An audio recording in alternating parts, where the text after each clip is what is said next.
Good evening, everybody, and thank you for listening to my story. It's a true story.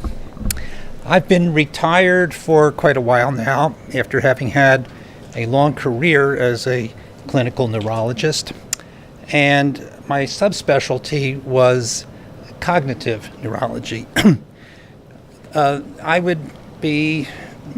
greater part of my practice consisted of cognitive neurology, meaning I would be assessing and treating individuals who had some cognitive impairment, be it memory, language, comprehension, judgment, the like. And some of these folks would prove to have a reversible cognitive impairment, and they would do okay. But as you can imagine, especially among the older people, many of them had progressive disease and led to a diagnosis of Alzheimer's disease or some other dementia. Well, that's what I did for 35 years. In 2004 was the last year of my practice and also the last year of my mother's life. My mother was then 95 and in failing health, living in an assisted living facility, and her mental state was declining. There were days where she was quite confused. Other days she was relatively lucid.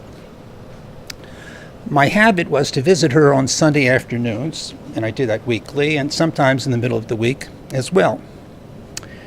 One Sunday morning, I was having breakfast at the synagogue where I belong, breakfast with a few other men, and the hot topic of conversation at the table was the very recent news that Abe Pollan had put up the money to purchase the historic 6th and I Synagogue, downtown D.C. Now, the name Abe Pollan probably doesn't mean much to you today if you're under 50 years of age or so. Abe Pollan was a very wealthy man. He had made money in real estate, construction, development and construction.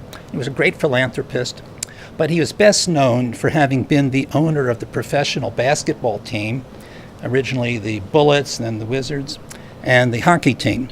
And to accommodate these teams, he built the arena in downtown Washington, the Chinatown area, which really proved to be the catalyst for the redevelopment of the downtown area. So Abe Pollan was approached by some people who had heard that the 6th and I Synagogue was up for sale. Now, a little backstory here about the 6th and I Historic Synagogue. Until 1950, it was occupied by a conservative Jewish congregation, but they moved uptown and the building was put up for sale in 1950, and it was purchased by an African Methodist Episcopal congregation. So the synagogue was converted to a church. And the AME congregation remained there until 2004, when they were ready to move out because they had built a large church in the suburbs.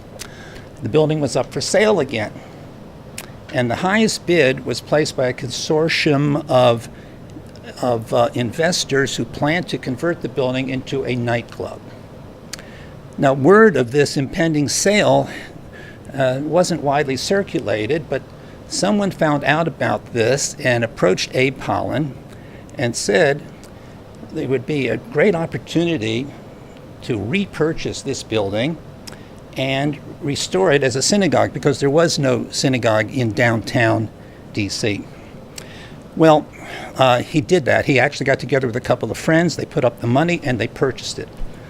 When I heard this story, I said, this would be a story I should tell my mother when I come to see her next Sunday. A week passed. I come to see my mother, and I'm wondering, is she going to be alert or is she going to be confused today?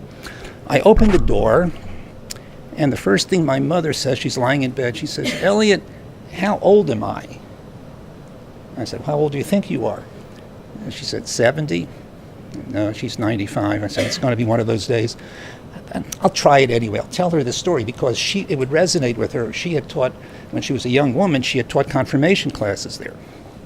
So I said, Mom, I have some interesting news to tell you.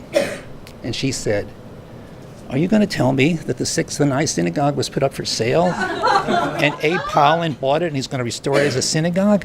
I said, yeah, that's right. That's exactly right. How do you know that? And she said, you told me last Sunday.